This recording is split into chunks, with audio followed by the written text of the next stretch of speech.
Good evening, good evening, good evening.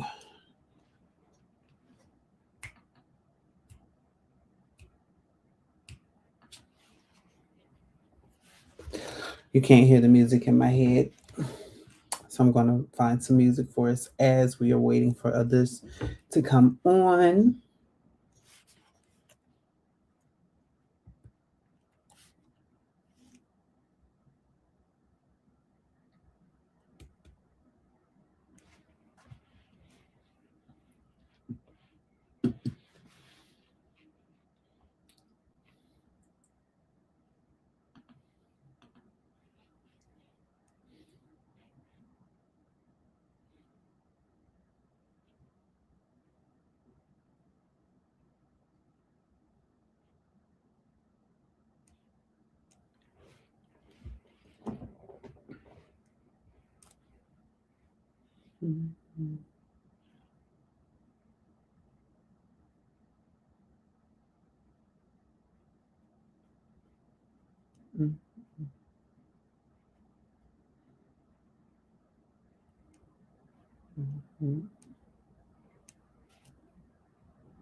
Let me see.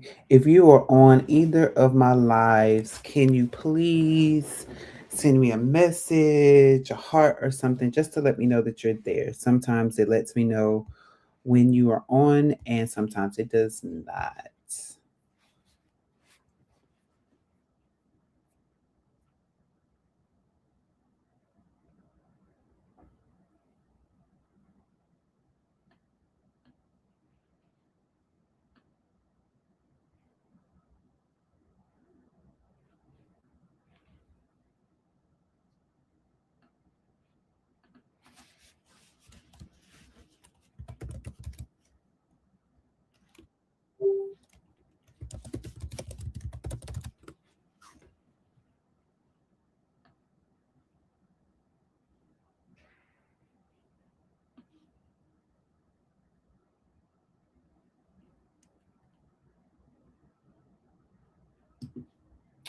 I'm gonna play this.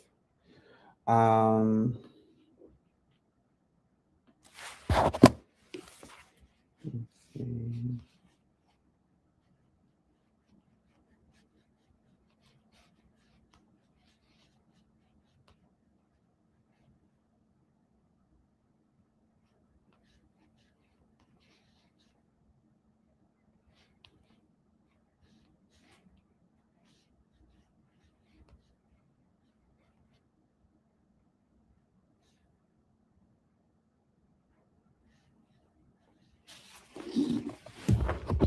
I'm going to say the sound. The music that you're about to hear is not of my own, but of Deep Calm Melodies.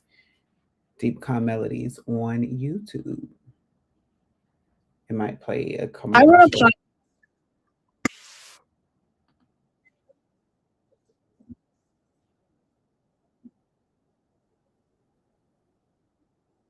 All right.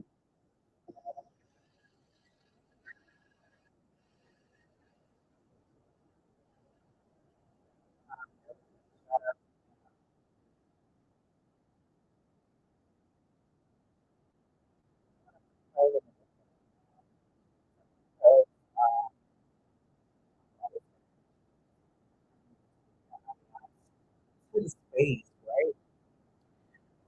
And without further ado, I am going to go ahead and get started. So, if this is your first time, welcome to Cards and Conversations with the boy, Magoo. Excuse me, I had some other words coming out, but I welcome you to this space. This channel is going to simply help guide you in the direction where you need to go.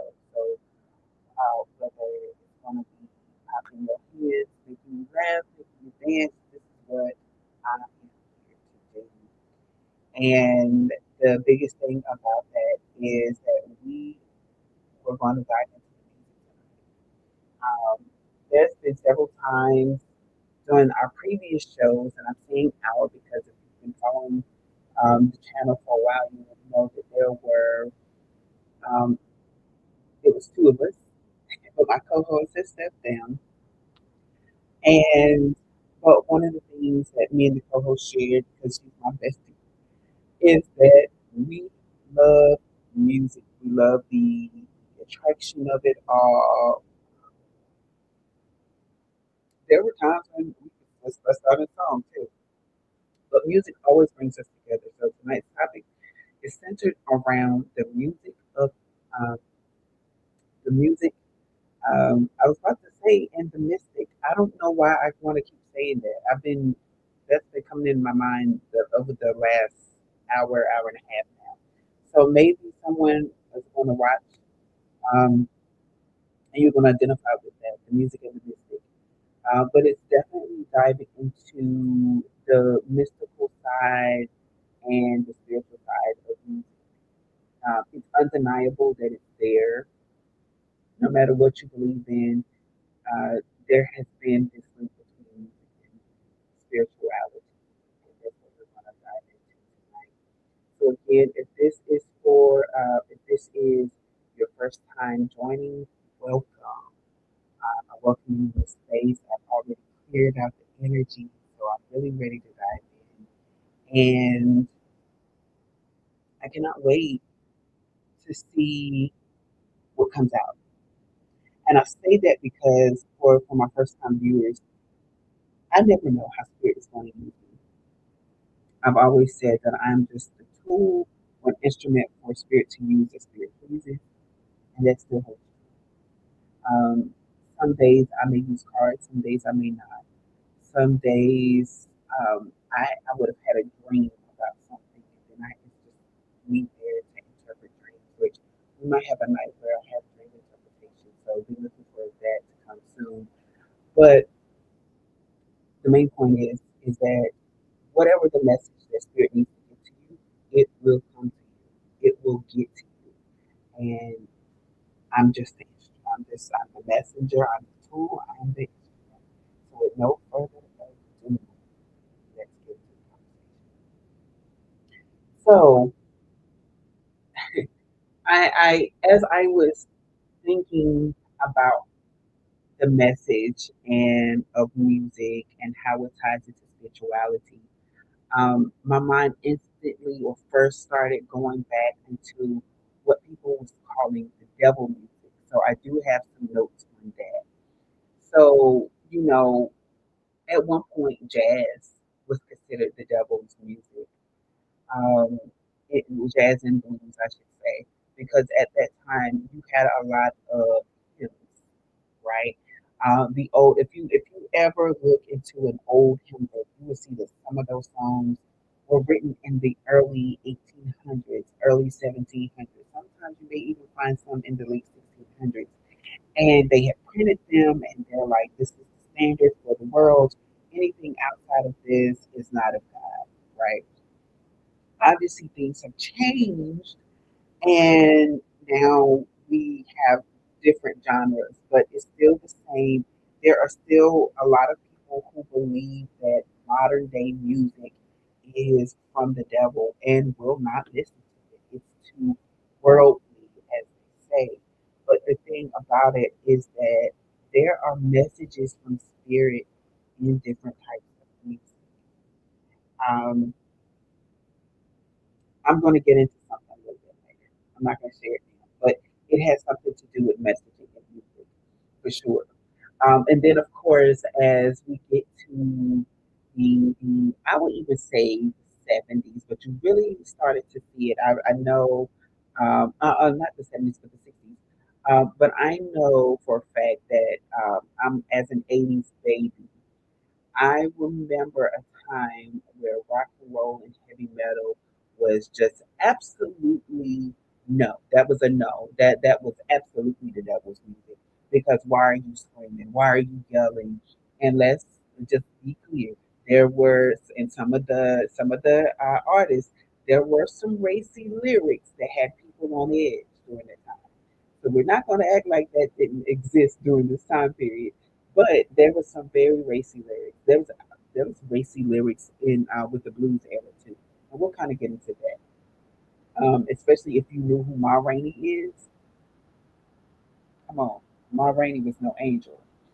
Um, so I will go ahead and say that the first Devil's music that they ever noted was, of course, was jazz, and they said a few other songs was Jelly Roll Morton's Boogaboo, and it said that he was literally thrown out of his grandmother's house for playing jazz, which she called the devil's music.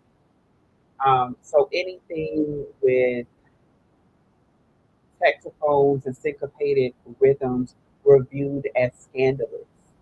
Jazz was banned in hundreds of dance halls in the 1920s, which is interesting because if you know anything about the 1920s, especially in America, you would see that we had a revolution during that time. That was one known as the Revolutionary Period, where a lot of art, music, poetry, and theater was being birthed because it was being expressive.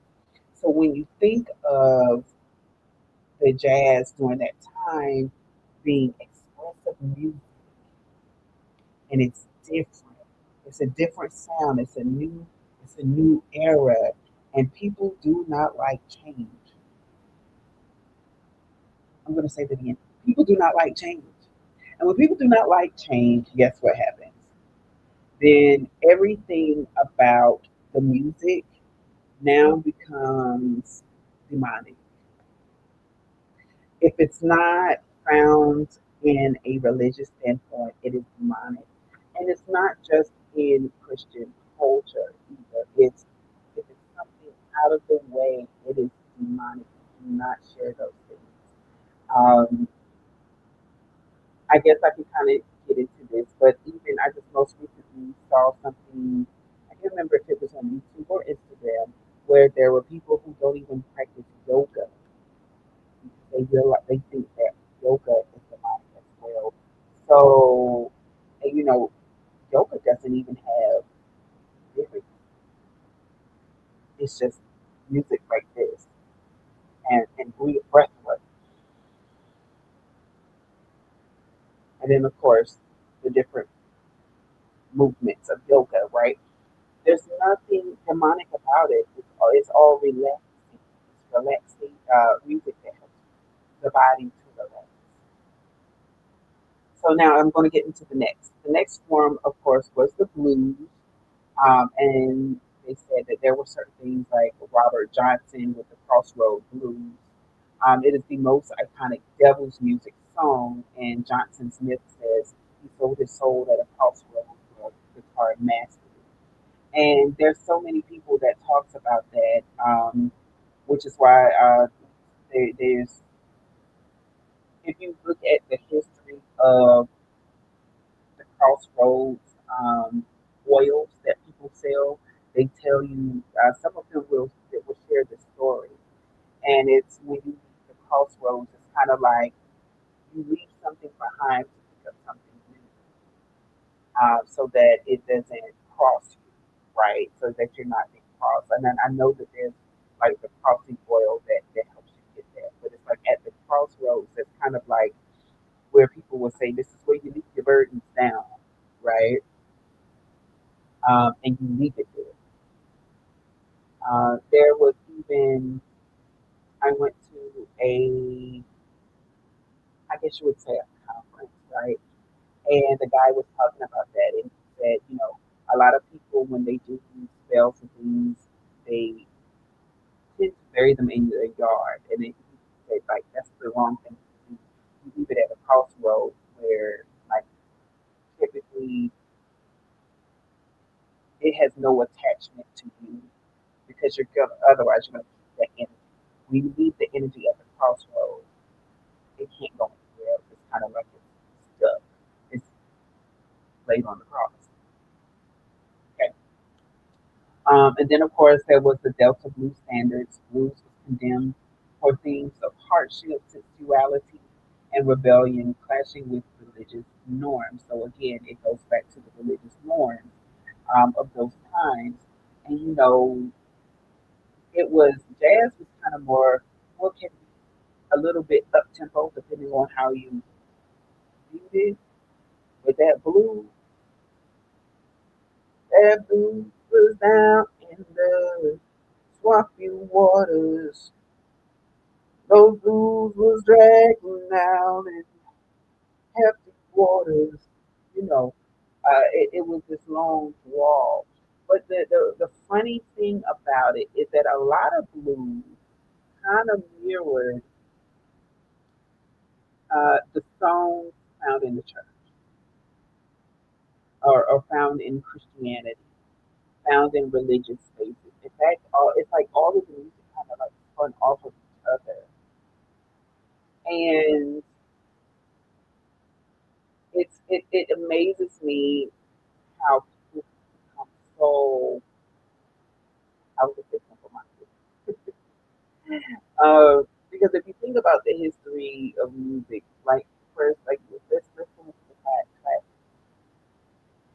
classics and religious spaces kind of mirrored each other at some point, right?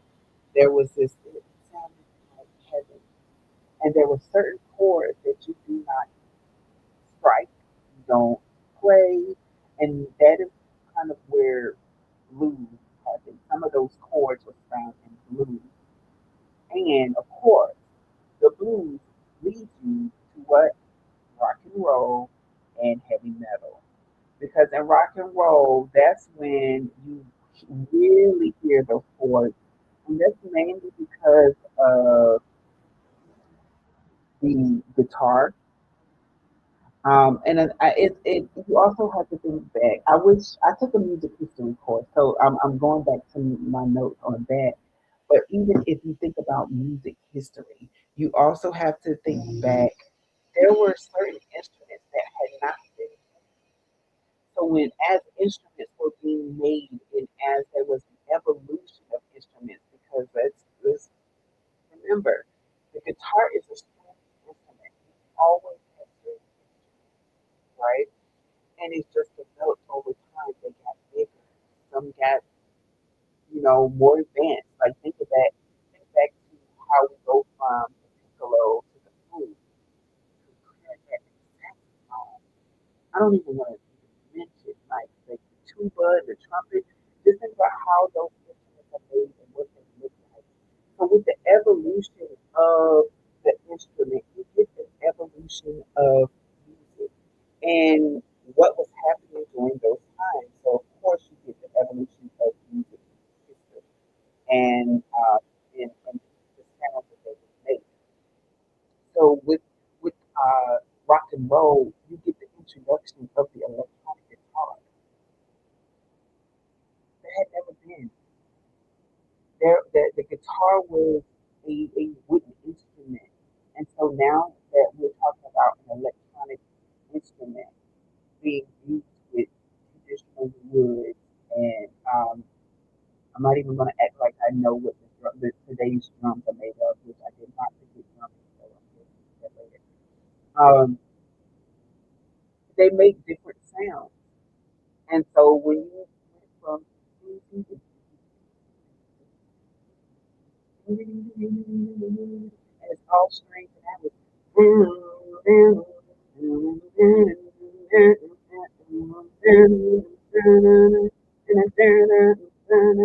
now you're coming into the same chords, But now it's starting to sound different because listen, with the electric guitar amplifier and the speakers that we have today, and even the speakers have evolved, right? So when you're amplifying music, what is that noise? Oh my gosh! It's like you don't say these things. Um, I'm going to. So it's also the culture. There is one thing where, yeah, singing, where they are singing in the church. There's like the singing in the choir, and the blues club is like not too far off from the distance, and you hear them singing, and they're like, it's getting too loud. They are partying way too much, way too loud, and it's disturbing the people from the church service. We got to do something. And so, and if y'all know, this is one of my favorite things. And so that's when the lady said, sing God's song. And so the church begins to sing beautiful song, God's trying to tell you something. And it becomes so melodious that it goes to the nightclub. And the teacher's daughter is there in the nightclub. And so she's in the middle of singing her set, right, with her band. And she's like, wait, this is taking me back. And she starts to sing along with the church. And then there's the singers and coming from the nightclub to the church. But I said that to say that, you know, when you have this clash of the music, you get a separation of people who said, now this isn't really mine, but you have to understand it a little more. And I'm going to set that up because of the music genre that comes a little later, that comes next with, um, after the rock, right? So during the rock and roll era, you get the 50s, and so, you have singers like Elvis Presley, Little Richard, and Chuck Berry, which they said Chuck Berry had that the R&B feel, so that's where we kind of get like the roots of R&B from his genre.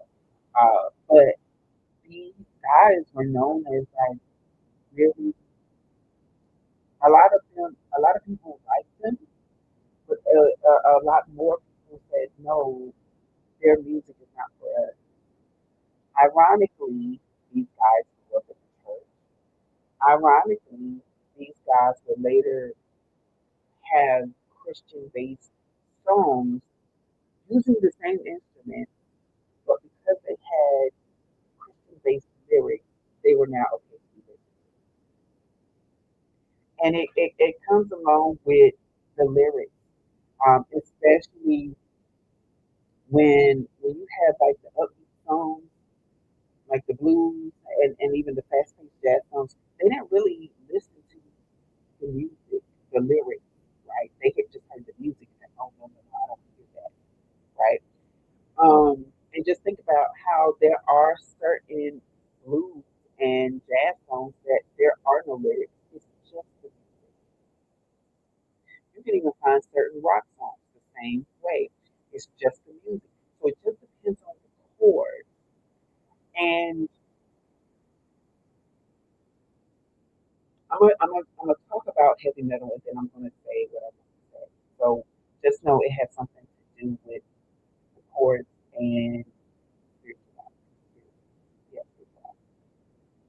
So now when we get to the 60s and 80s, we also have heavy metal, and they also call that punk because the heavy metal is like when you get into one of my personal favorite bands that I grew up with, like Sabbath.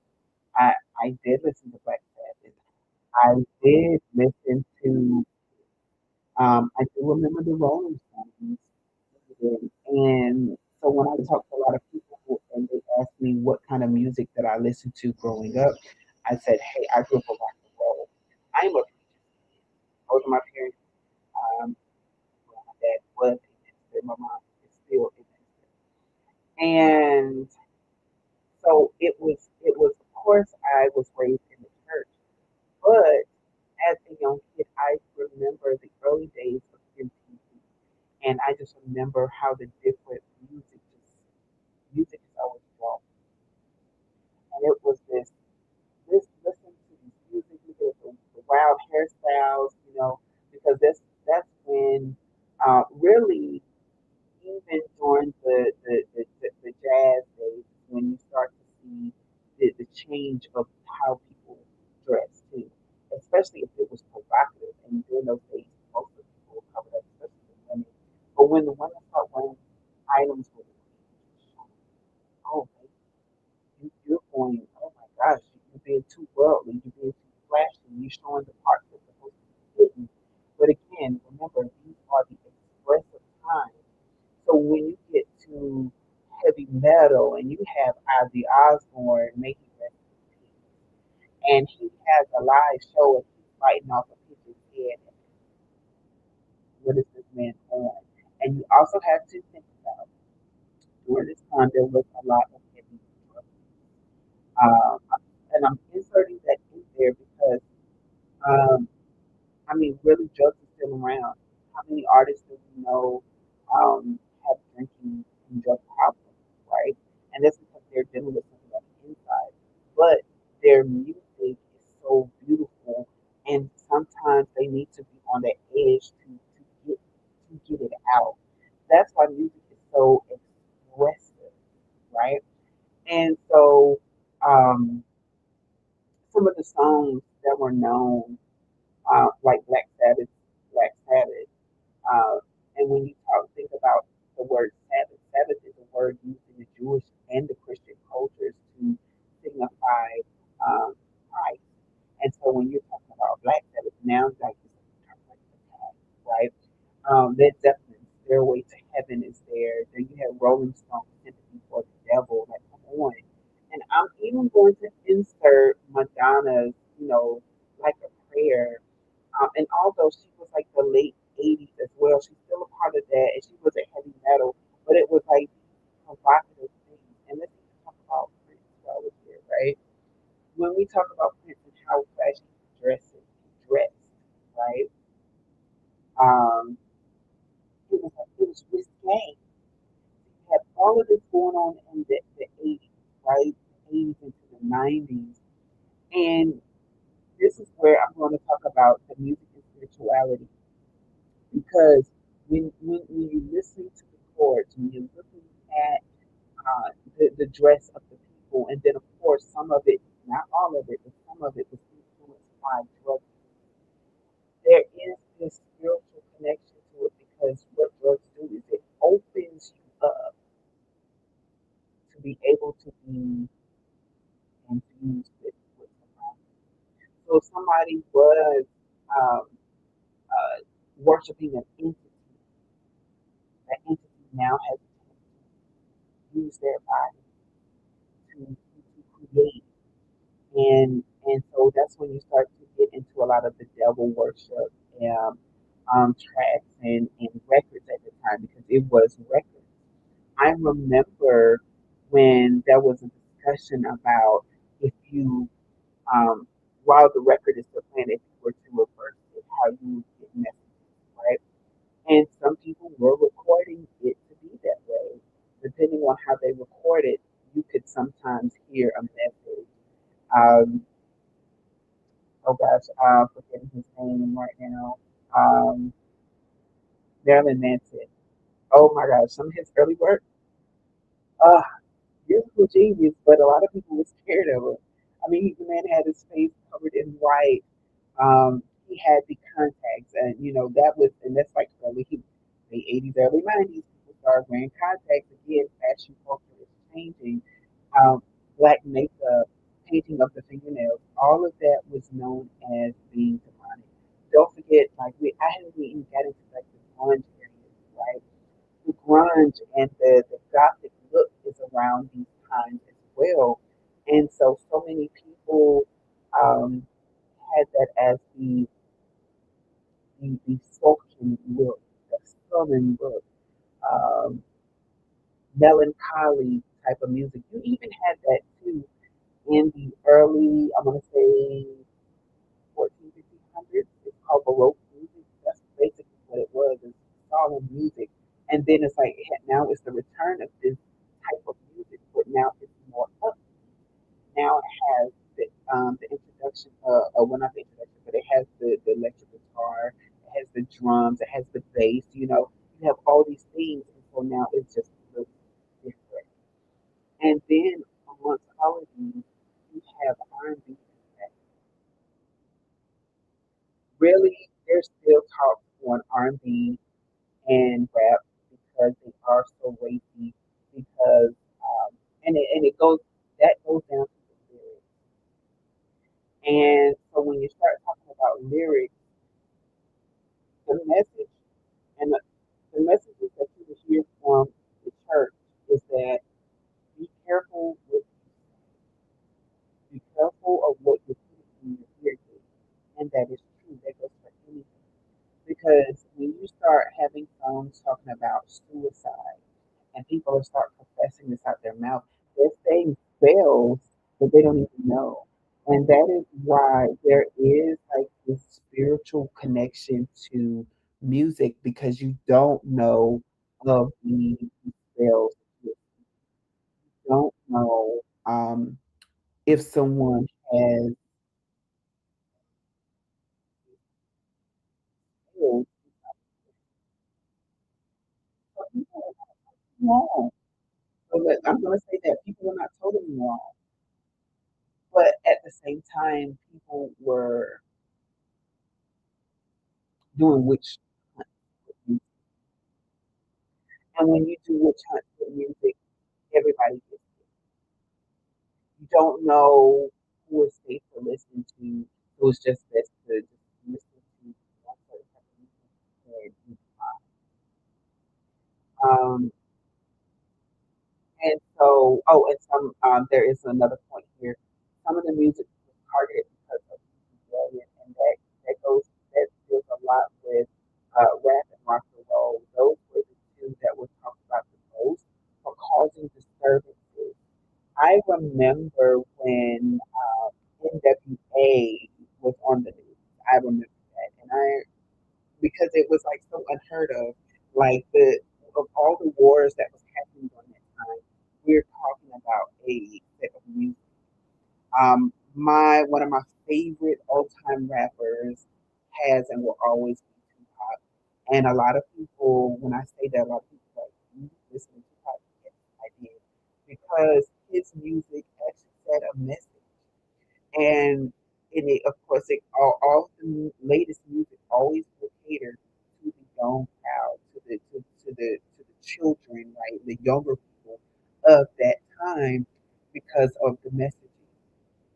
Which is why today a lot of people have a hard time with people with the repetitive music, with the repetitive lyrics, with everybody saying the same thing. Where's the individuality? And that's because music has always had this um, individuality, right? If it was expressive music, and let's take it back, like I was saying, Ma Rainey, and Ma Rainey has this song called I think it's called Hot Dog, and it's like I want you to put your hot dog in my hot dog bun, and it's like we all know what that means, but if it's like I want to give this message to you. I'm going to express, yes, I have interest in you. This is what I want to do with you. How can I do that in a creative way? And that's where we get back to our lyrics. And so when you have all of these songs, you just think back, okay, if some of the lyrics are evoking spirit, right, and some aren't, why is there always a spiritual connection with music? Well, according to Christianity, Satan was the angel of music. He was the chief musician in heaven. And so it is believed that Satan's creation of the music, when he was cast down to earth, he now took the same music and creation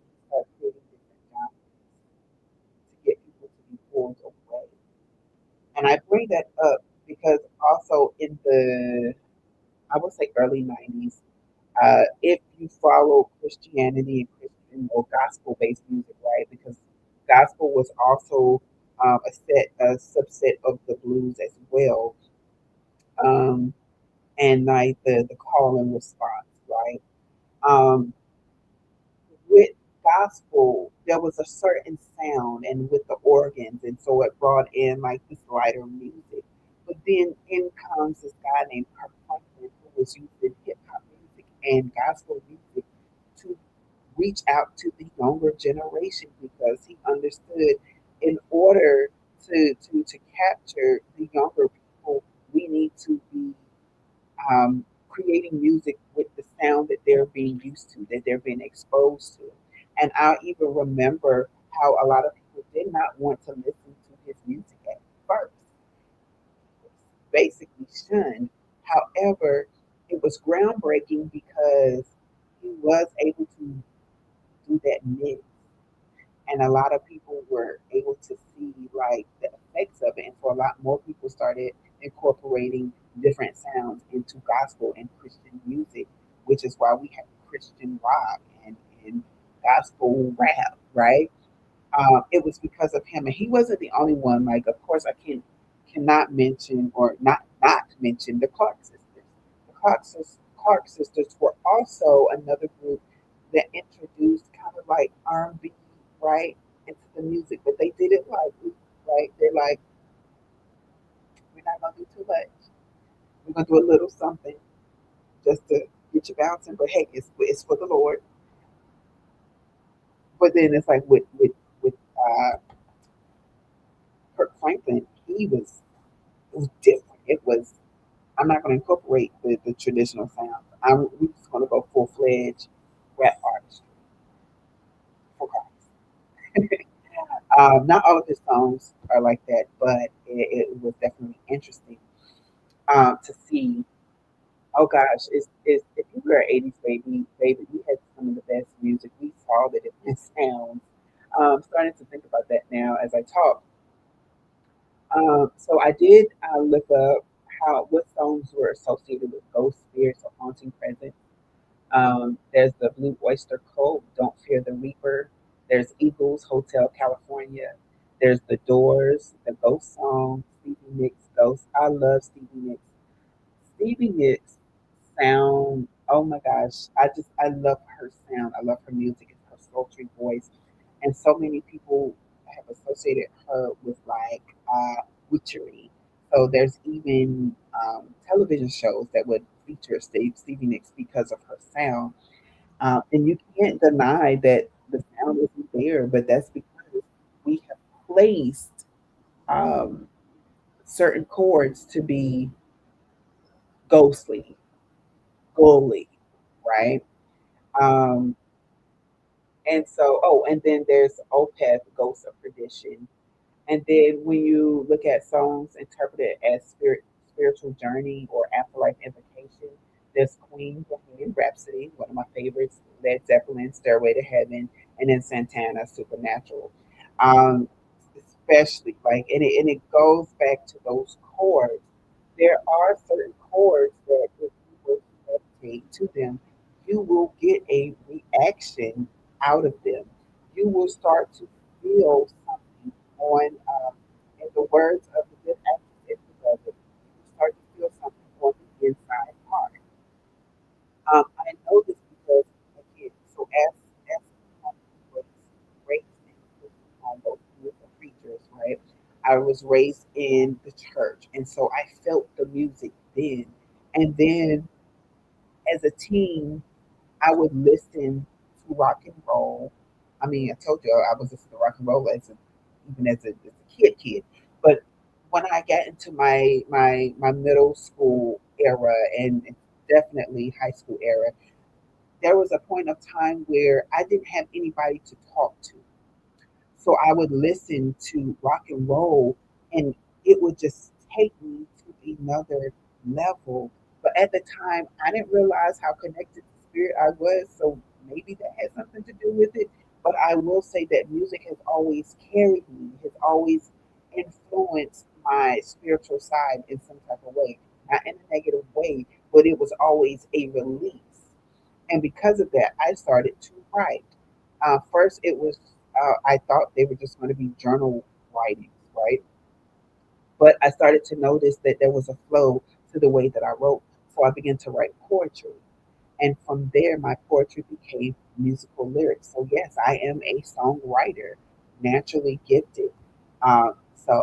So much so, this is my bragging point, that we used to have 3 minutes in between classes. I would write an entire song within 3 minutes and show it to my friends in high school. But it was because I would hear the music. So sometimes your music can be divinely inspired. Sometimes the lyrics that we so well, I'm not gonna say we, but as that society would judge are lyrics from up above. There are messages to people that need to hear them. So as people begin to say to talk about how racy those lyrics were, what did those racy lyrics invoke? What did they produce? That's why the conversation, and I can say this on this platform is, whenever R. Kelly was locked up, there's a whole lot of people that struggles with that because they say, do we still listen to the music? Because he wrote a lot of music. He did not just write R&B songs. He wrote gospel music. He wrote um, inspirational music, rock music. Right? Do we still do we still accept the music, although we can no longer accept the person? Right? Where is the music going to take us? And a lot of those music, let's face it, some of those love songs back in the day, including R. Kelly's, are the reason why some of people are here today. Let's be clear. So when you start to say that this music is racy and it wasn't needed and it's too worldly, hey, let's not forget that blues and jazz song that was here in the 1950s is the same reason that your grandmother or your mother, your parents were born, and the reason why you are here. Somebody's racy song inspired the creation of you. So when we start to look at music, and we have to look at it from a creator's point of view and not just the influence of music, we have to see what types of things are happening. I was talking to a friend of mine the other day, and he was birthed during the time of Michael Jackson's like 1990s music. I'm not going to act like I can remember the title. I just know it's the one where he's wearing I call it like the army outfit, like the gold that's on down, red and black. Yeah, that's it.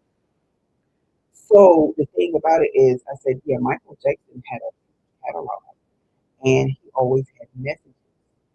And one thing that Michael Jackson said to, I want to say it was Diane, I think it was Diane Sawyer, is she had an interview and she said, I don't think anybody's asked you this, right? How do you write the music? And Michael said something so profound because I could identify with it. He said, I don't write the music writes itself. And when you are an artist that is truly divinely inspired, you will understand that concept. You will understand that the lyrics come to you before there's even music, or vice versa. The music will come to you and then the lyrics. It's not oftentimes that you sit down with a producer and the producer starts to say, hey, here's a track. What do you think? Now, I'm not knocking people who do that, right? Because that is how some people write. But there are other writers who have nothing. It's just complete silence. And all of a sudden, we hear the music, we hear the lyrics. And so we get down and write it. And so when we're talking about the spiritual side of music, we have to understand that there has always been some kind of divine inspiration and divine messaging. Now I can say what I was going to say earlier. So there was one point. And I was sharing this song with the story with my mother not too long ago.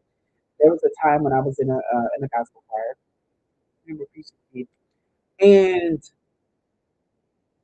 that's when Ti had the song, big things popping, little things popping. And I remember right before we walked in, I heard it plain as day, and I was like, wow. And my friends looked at me like, what's wrong with you? Like, everything okay? I said, yeah, everything's okay. But I just heard God say big things, little things stopping, big things popping. They was like, okay, come on, Ti. And, we done a little dance. We get in there, and the preacher is preaching. I mean, preaching. This is probably like a good 30, 40 minutes later after I just told them that. And all of a sudden he said, you know what God is saying? God is saying right now, he said, I know the young folks gonna get this. He said, but just like T.I., little things stopping, big things popping. My friends stopped and turned and looked at me just like this, like, you just said that. I said, I'm telling you what I heard.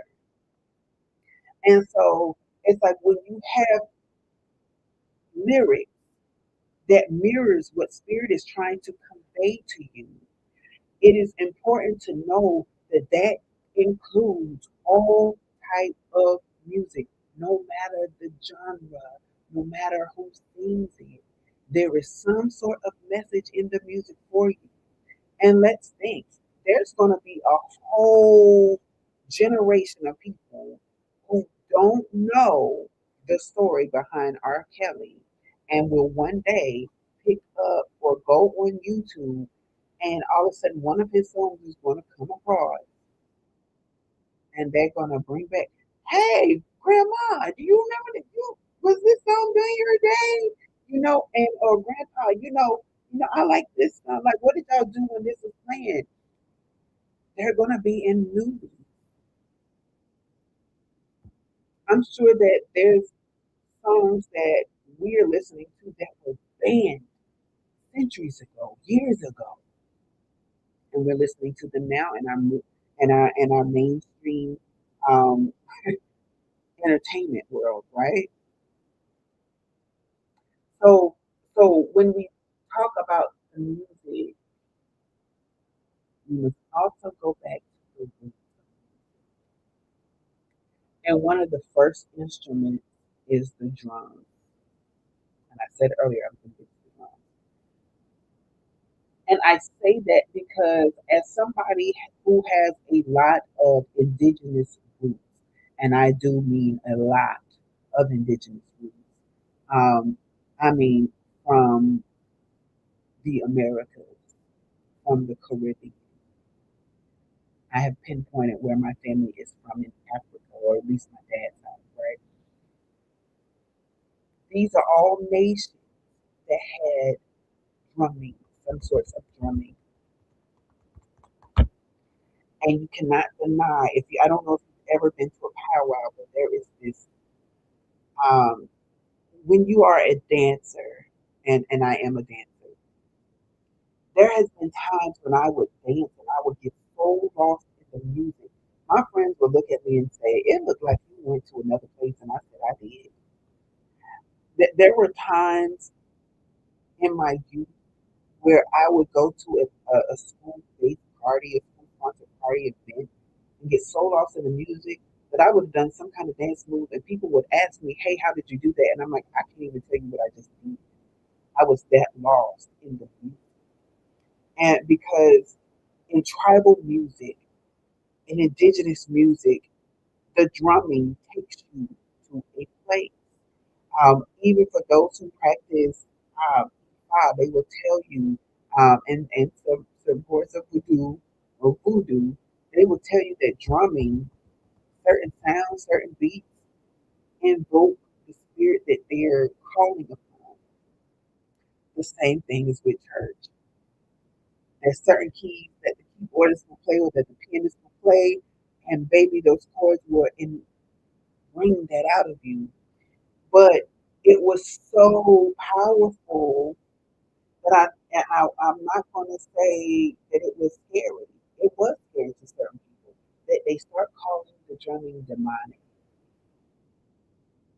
They started calling the traditional practices of these indigenous people demonic. And if you were caught doing these things, if you were caught singing the traditional songs, they would start to say, "You are a witch. You are evil," not understanding that that was the tribe's way, or those people, the set of people's way of communing with spirit overall, right? I was about to say something, but that's going to be another topic as well. Just know it's coming. So when you start to think about drums, you know, I'm gonna read this really quick. So in Voodoo, Radha or Petro chants, there were chants that went along with some of the drumming. It says drumming patterns like Yan Yanbalu that are believed to call specific Iwas or spirits. When you go to the Yoruba, my God, Yoruba Orisha songs, each Orisha has its own rhythm. For example, Shango is invoked with bata drums. So there were certain drums that you could listen to that was specifically for certain spirits. Hi, I see you. Um, then, of course, with Santeria, Santeria has the bimbe rhythms, and they're used to invite Orishas to mount them, and that's when the spiritual entity comes in, basically mounts the person or comes to the person.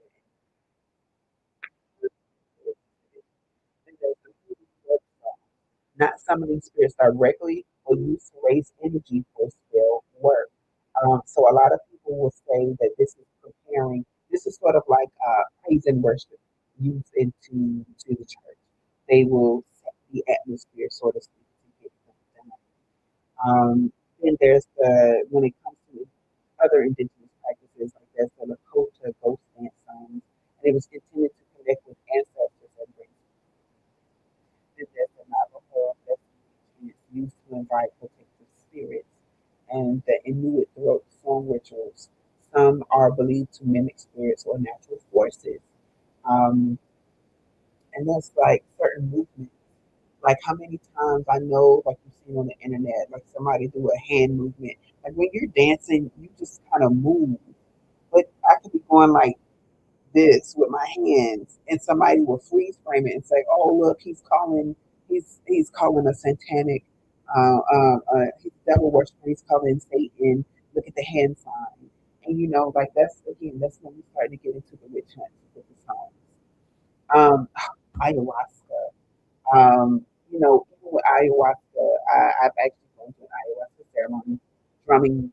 It was drumming, and I forget. I want to say it was the oh gosh, I can't remember if it was a piccolo or it was something else, but it was like a little pipe thing.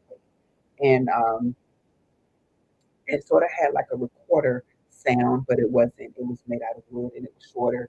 But even with that, the music and spirituality, there's always been this connection because it helps usher you, it helps relax, to take you into a different space. And here it talks about this also the Siberian drum chants and the Mongolian shaman songs, right? And of course, with shamans, um, there's songs that certain shamans would sing to call on the healing or for business practices, for prosperity and wealth. There we go. To call in resources. There's all these things associated with music, and of course, then it starts to talk about how there are certain traditions, like the Ghanaian Adoa ancestral songs and the Haitian ancestral laments and the Caribbean Kumina drumming. Again, we talked about the drumming, but it all relates back to the music and how you can get divine messages, divine callings. There's times where, even in my dreams, I would hear music.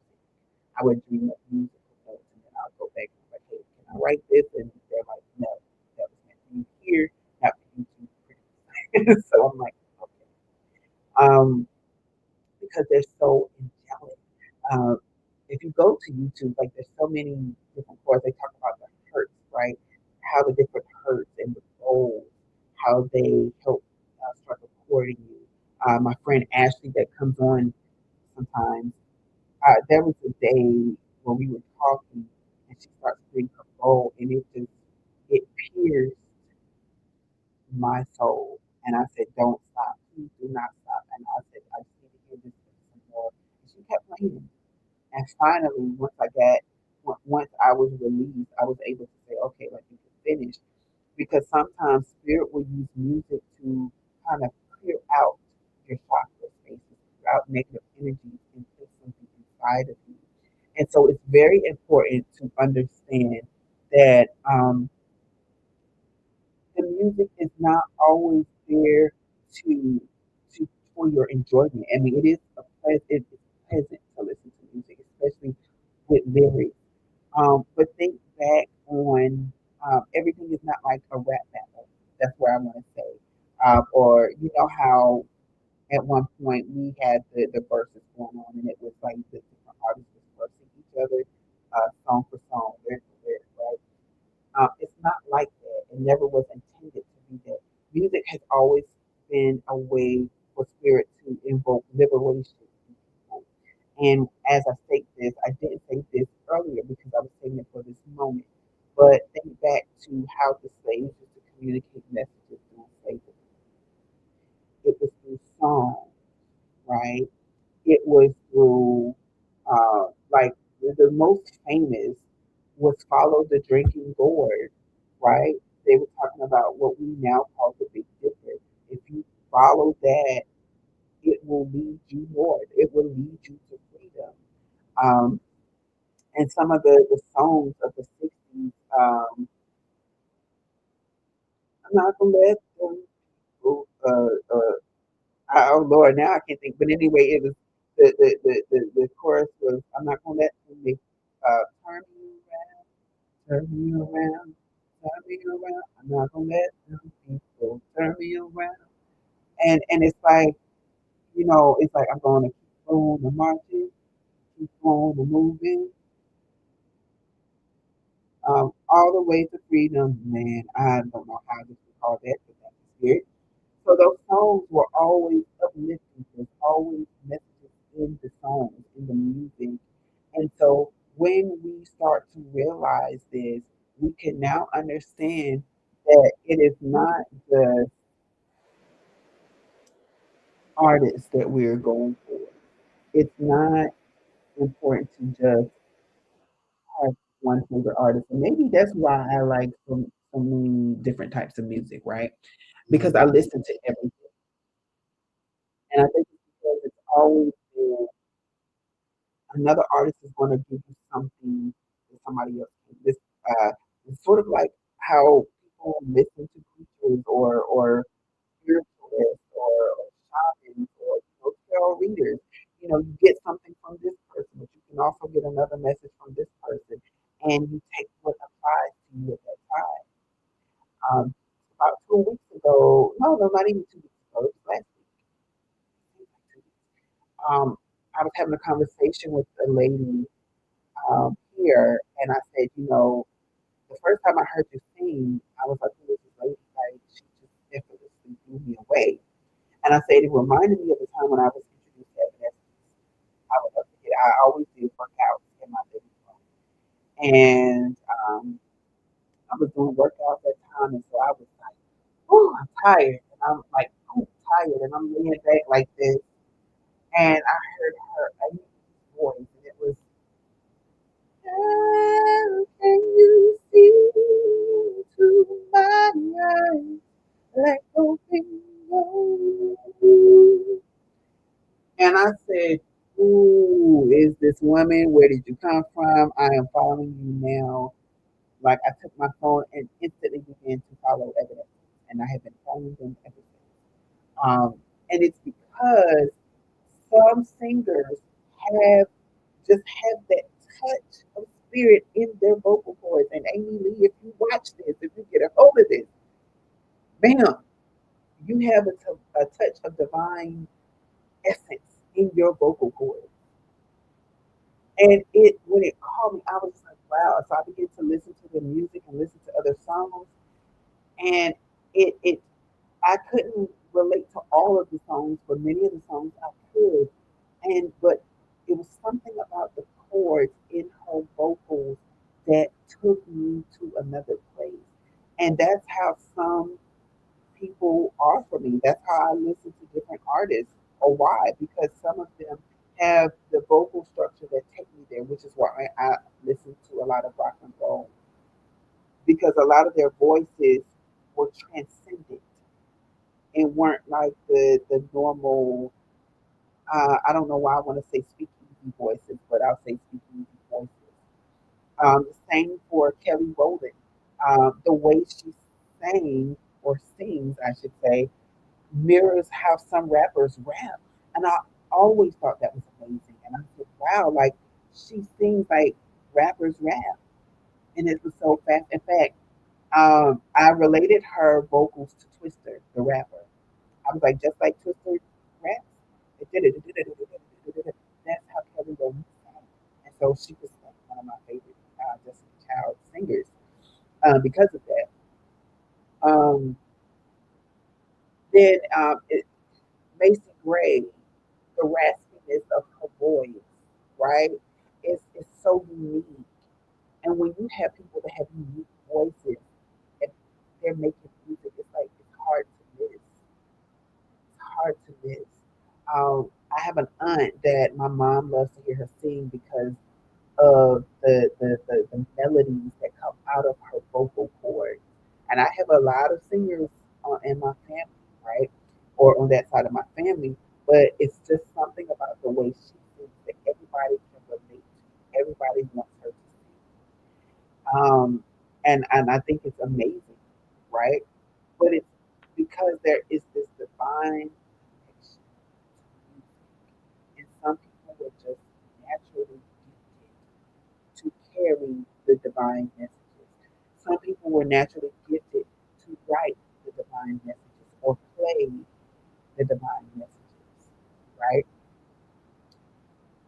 So I'm going to stop there because I went way over what I thought I was going to discuss tonight. But definitely let me know what has been a song that has touched you or reached out to you? What was some music, or even if it's a genre that kind of had your attention and still does? Because, let's talk about the divine essence of the music and how it has inspired you in your life. And I'll wait too, so because I know how the keyboards work.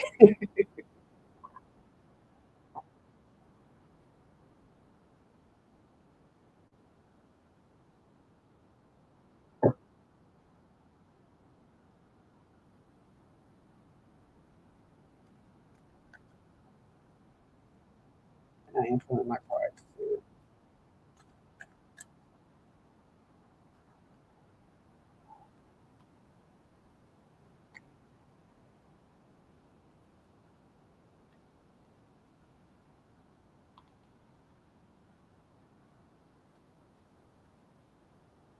And while you are coming up with those, and even if you watch on the replay, like you can also tell me something as well, and I will see it.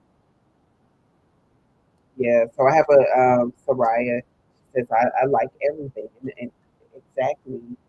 Um, I will never forget a time. Now, mind you, I know that I've had indigenous roots. However, and at that point, I didn't know which tribe I was connected to or anything. But I remember one day just going, don't laugh at me, y'all. I was going around my house going, ay, yeah, yeah, yeah, ay, yeah, yeah, yeah, yeah, yeah, yeah. And whatever was started to come out was starting to come out. And eventually it got to the point where I started to feel a spiritual presence. And I said, whoa. And I couldn't stop. At that point, I could not stop. At that point, I had to keep going because to stop would I couldn't stop. It wouldn't have been a thing. And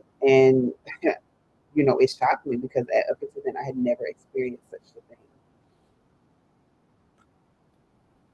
Um, and so the question that I asked her is, what are some of the things that music do for us? And so those are the cards that are coming out. Okay. Um, so the first card that came out is the Knight of Wands. Um, Music can take you to a place where you feel as you're moving along. I'm hearing Eye of the Tiger right now. So it's as you're moving, as you're being prepared to do something, music can hype you up, but let you know that as you're making this movement, you're going to be protected. And then the next one that came out is the King of Wands movement again, right? But this one is the mastery where you are taking charge of the movement. Music can take you to that place where it can take you from I don't know what I'm going to do to I know exactly what I'm going to do. I'm starting to hear it's about to be I think it's called Girl Fight, and it's like it's that. But what I'm mainly hearing is that intro chorus. Dun, dun, dun, dun, dun, dun, dun, dun, dun, dun, dun. It's like that. That's that get ready to march. That get ready to do some things. Music can take you, and this is the Four Pentacles right here, right? It can take you from. This is where I'm getting the jazz and the blues. It's just like I'm down to my last penny, right? I'm down to my last, but it can also highlight you because um, whenever I was a teen and I was listening to the music, I was listening to songs that people might would say was depressive, but that was the mood that I was in at that time. But me being able to relate to that song was helping me, was helping me to release what was inside of me. And more than likely, I will wake up fresh. Um, Not more than likely, I would always wake up refreshed in some sort of way. And then, of course, we do have our fights. We have the Five of Wands here. So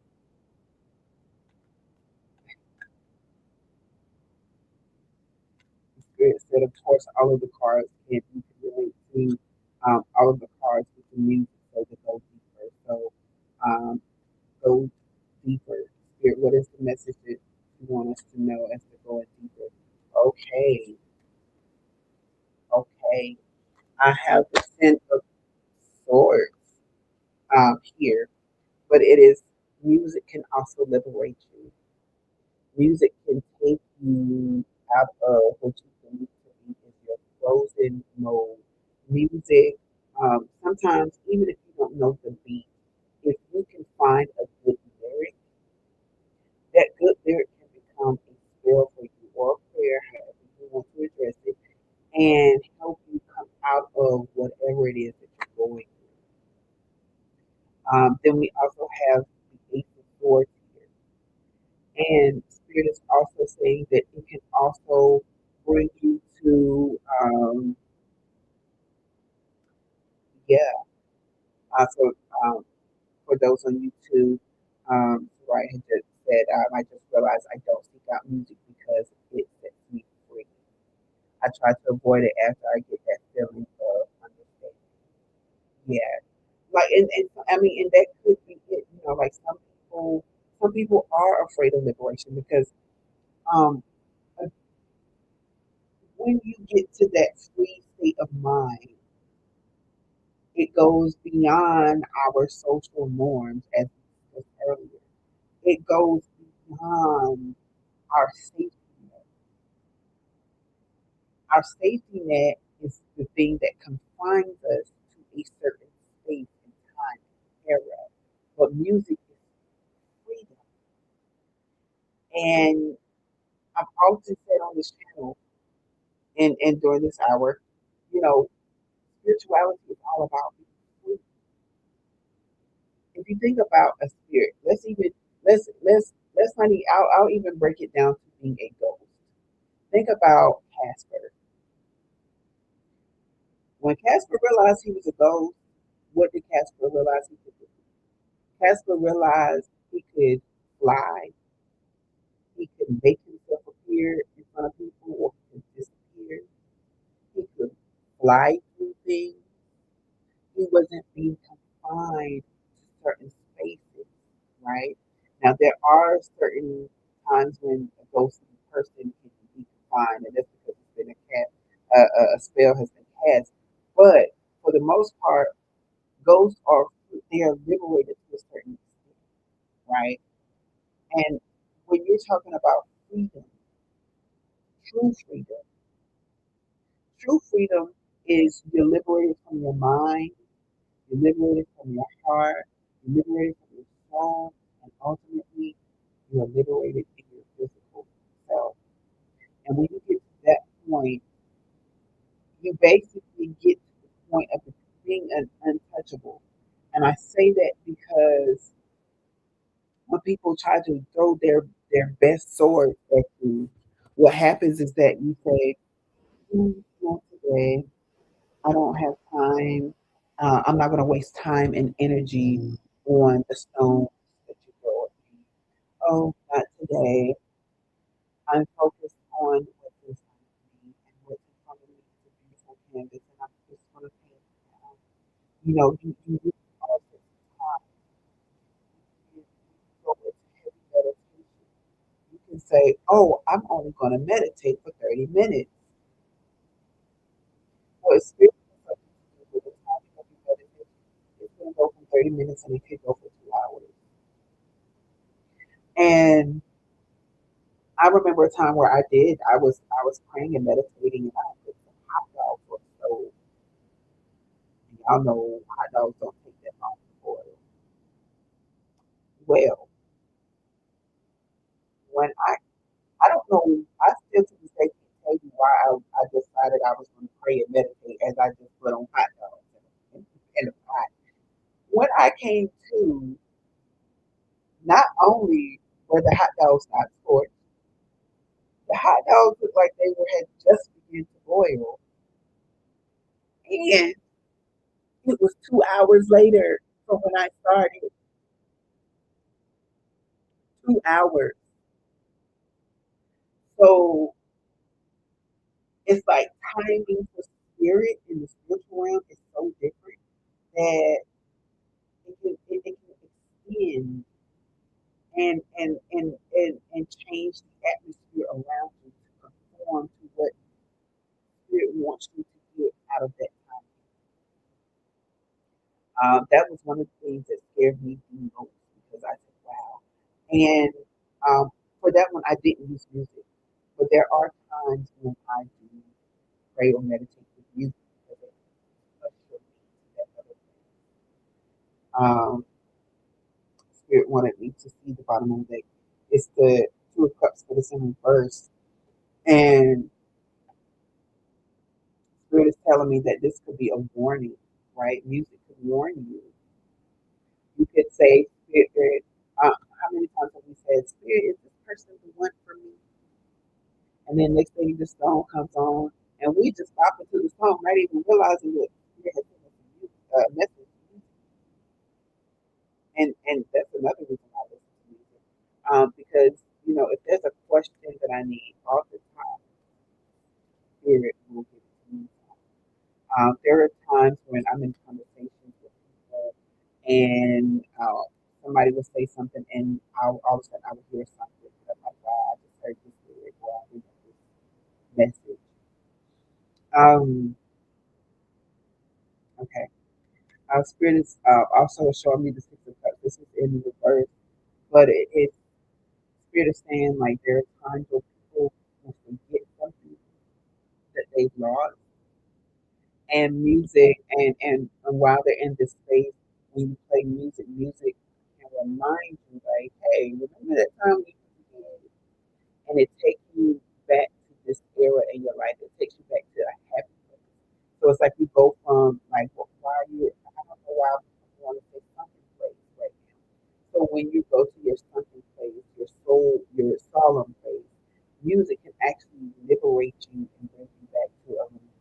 memory that will liberate you, right?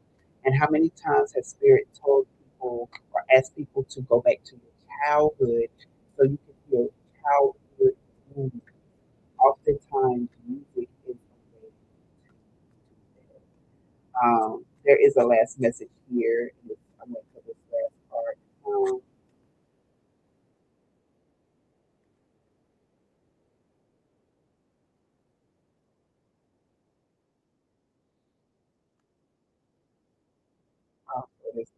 okay, so these three, the moon, sometimes music can reveal things that you don't see. Uh, it's like the aha moment, a music lyric or a musical chord can strike something, and you're like, oh, and then it's like you look over and there's a word there, and it says something like, I don't know, like gas or something, or gaslight or something. You're like, oh my God, this person's gaslighting you or something. Like it's real random. This is real things that happen. And I'm speaking from experience. Um, I would have a question, and next thing you know, I'm being told to play a song, and then next thing you know, I hear a lyric, or that song leads to another song, that leads to another song, and that's the song that's meant for me to hear. Tower moment, just like the revelation that I was just saying about the room, it could also mean the disruption of something. Because when you have an awakening like that, that's when the tower comes. When you have, like, oh my gosh, my person asked me to marry them, and you up there playing, or what's my girl name? Oh, Kelly Price, what did he say? He proposed to me.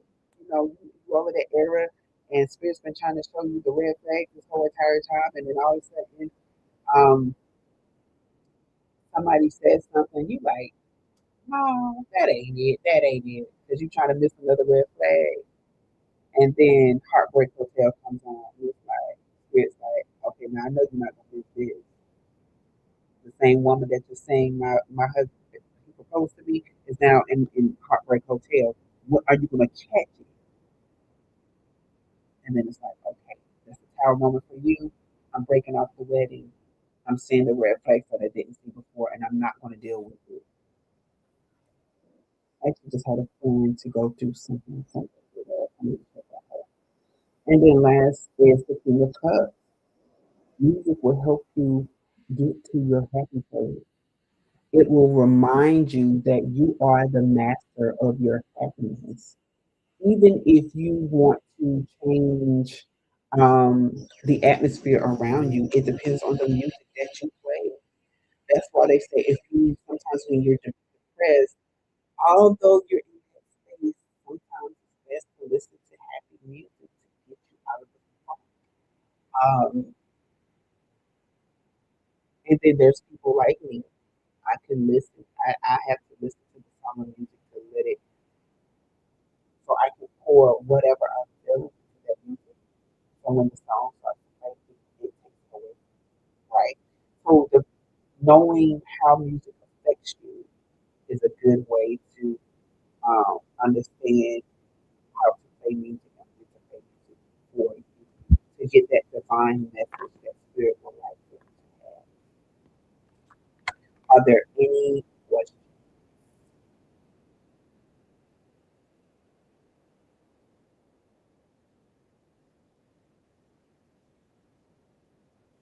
And if anybody wants a reading, please contact me and I can set something up. If you would like a reading,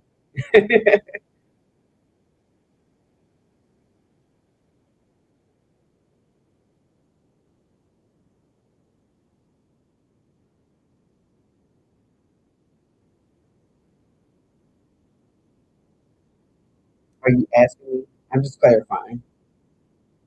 Oh, okay. So now, okay. I'm going to get the other card. Can I get that card? Ooh,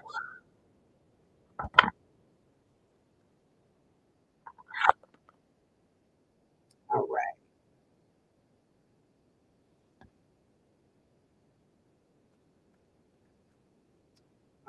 And I do have a cash app for those who would like that. I'm going to actually put it because if you leave me a cash app in the title um, or in the Y section, leave me your contact. I can contact you. Give it that way.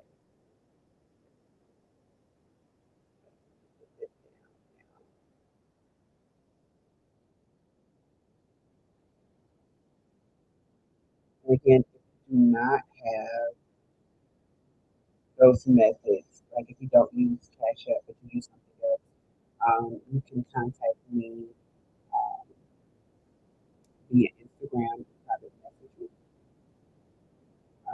or if you're on YouTube, you know, there's a there is a way to I'm still learning that honestly because I have it on my personal email, but I don't use that for this platform. So I will get that to you. But you can leave me a message and I can get that information for you. Um, so the first card that jumped out, okay, is temperance. So waiting is here, and then uh, the next card that came out is the Six of Wands, um, meaning that our eyes are you, but of course that's a victorious card. That's a winning card. There's a laurel there. That means when you win the laurels, that means you won the race. Victorious.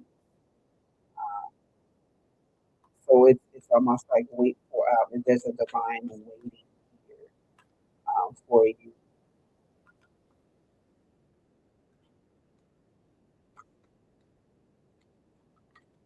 And then there's partnership that's here. So I don't know whether that means somebody, and I can clarify for you. Someone is coming towards you for a partnership. Remember, Two of Cups is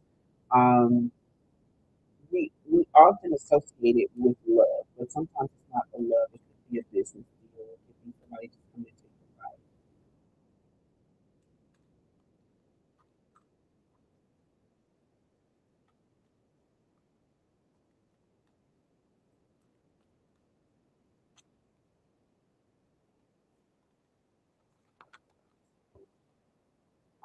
Yeah, Ace of Pentacles is here. Something new is coming. So there may be, it's definitely going to be something new that's going to come your way from this partnership, whatever the partnership is.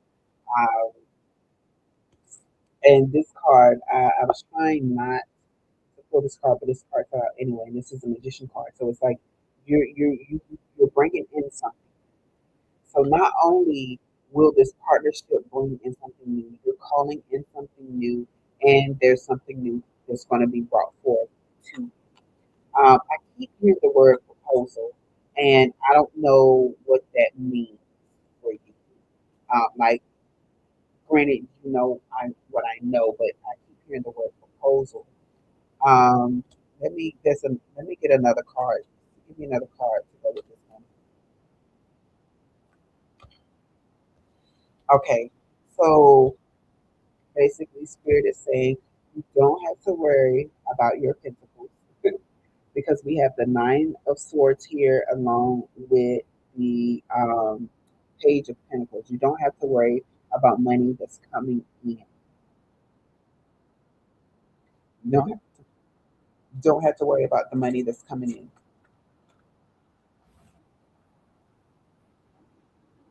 I'm going to cut off the music because at this point it just keeps going in and out.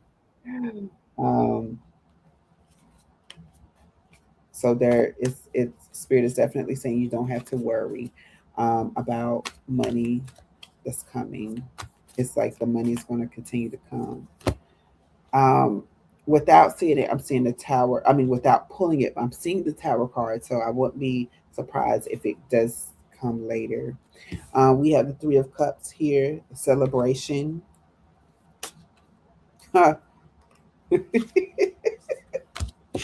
Celebration because you're going to have options, some options you didn't even know that you had. I'm really seeing, I just heard the big wheel effect. And so if you know, like the Wheel of Fortune means that things are turning in your favor or it's turning out of your favor. But with Spirit saying the big wheel effect, it's like this is like a big turnaround for you. And so the fact that you're celebrating that you have options, you don't have to worry about money. Um, I mean, it's a new thing. Like with the new opportunity,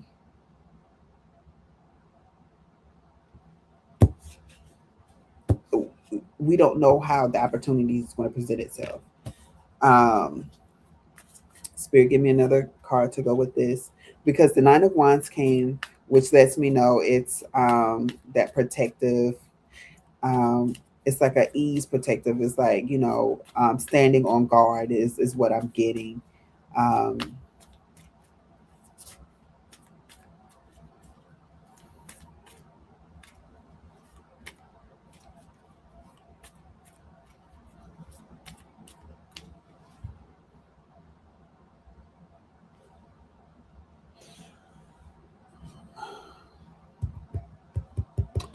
Spirit is directing me back to the Magician card with this Nine of Wands card here.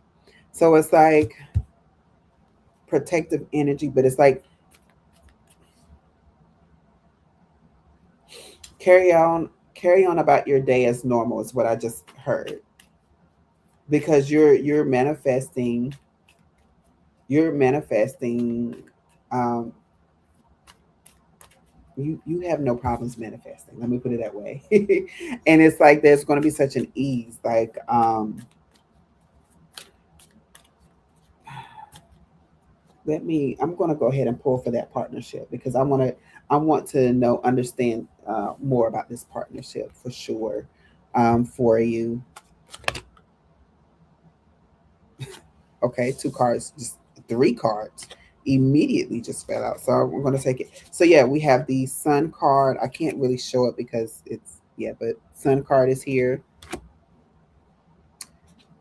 The Queen of Wands is here.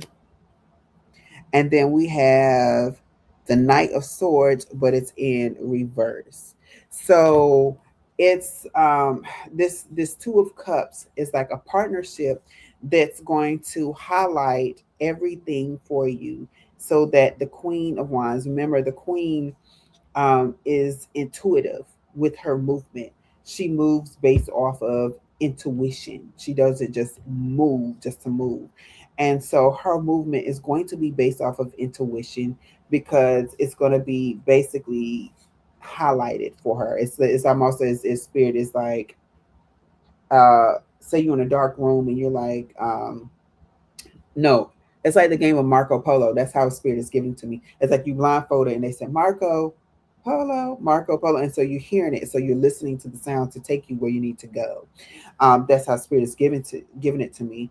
And with this Knight of Swords in reverse, the things that you were worried about that's going to cause you a headache or that's going to cause you like mental trauma, it's not going to happen. That's how I'm getting that.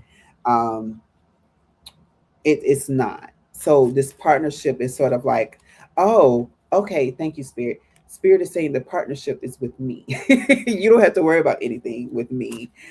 You're still going to get new things, right? You're still manifesting. Because I was like, okay, they're still not telling me about the partnership. You're just like you're operating with spirit at this time. Um, One thing, as we were talking about music, oh, yeah. So Spirit basically just confirmed that this is not a love situation. So I'm gonna do it like this for her, but it's the Lover's card in reverse. Like this is not a love reading. That's not a love. So it's definitely you working with Spirit, and so one of the things that I spoke on tonight in tonight's topic is about the writer of the music is often divinely inspired to do something. And so what I'm getting is that while you're working with spirit, although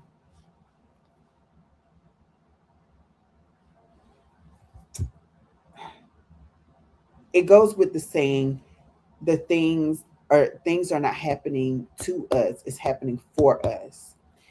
And sometimes that looks like you being the trailblazer for something to happen.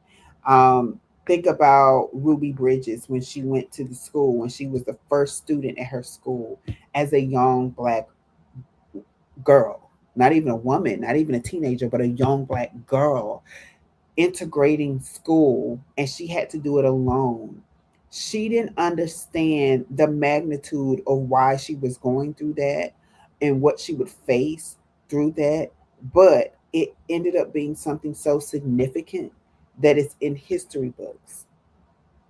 Not saying that you're going to go through a historical moment, but it's something like something of that magnitude is a change. I'm hearing change of systems because we need it for sure.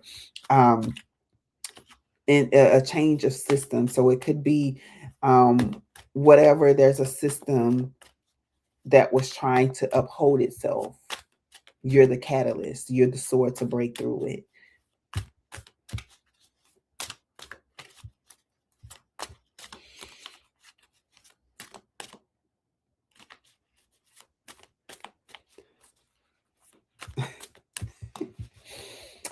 So I just heard something funny. So I'm going to say it because I don't know what this has to do with anything, but maybe you do.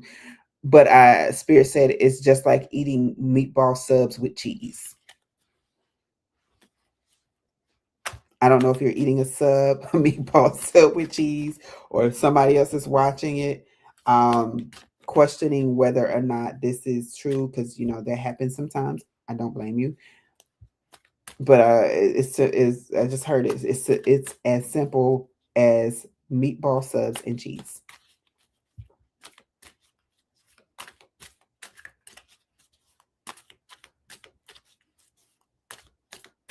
Yeah, nothing else is coming out right now. Up. Did I speak too soon? What's happening? I mean, it's a lot of cards that came out here. Um, so I'm gonna put them in the deck, and I'm gonna just reshuffle one more time just to see what comes out. Oh, however, comma, there is this one card that is turned over. It's the Two of Wands, and we're no, it's not reversed. It's the Two of Wands.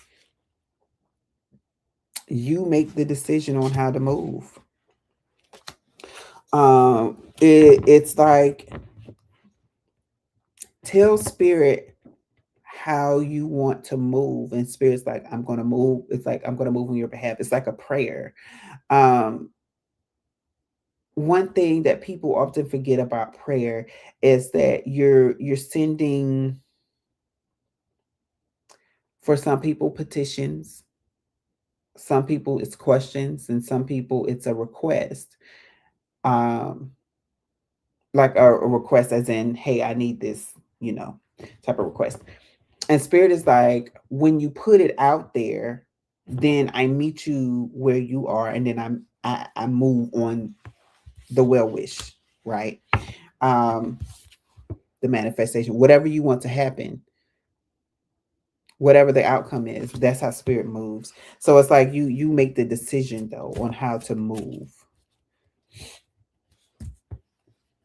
Let's see if there's anything else trying to come out.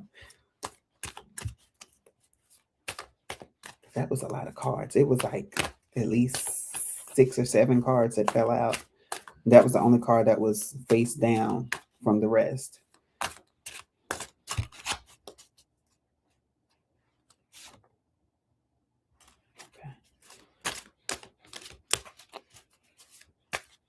This is why I'm normally shuffle with my eyes closed. Sometimes. Okay. I just heard you're done. So yeah, so that's what spirit wants you to know, is that it's okay. Just keep waiting. It's victorious. You're working with spirit on bringing in something new and manifesting things. You don't have to worry about the money that's coming in. In fact, you're in an era of celebration because you do have options. So you don't have to, you know, be in that energy of like, hey, do I need to be on edge? Spirit is like, no. You're gonna get this partnership with me is gonna bring you happiness and going to show you how to move peacefully, because what you think is going to happen is not going to be able to come your way. Um, you just have to let me know how you want to move. It's like when you go to a lawyer and they ask you, well, what do you want the settlement to look like? What do you say, or not what do you say, but what does winning look like to you? That's what I'm trying to say. There we go. What does winning look like to you?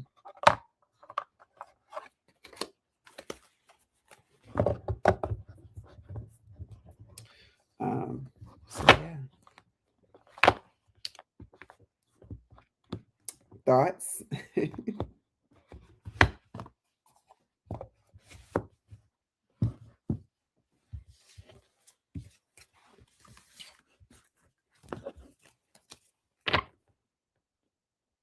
No, switching. All right.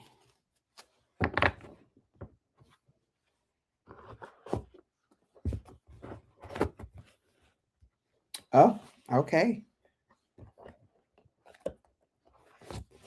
For those who cannot see the chat, she says she knows what to do. So she definitely has gotten in her instructions, her marching orders. That's what I just heard. She got her marching orders. All right. So, for those who, again, for who would like a reading, please let me know. Um, leave me a message in the comments and I will get to you.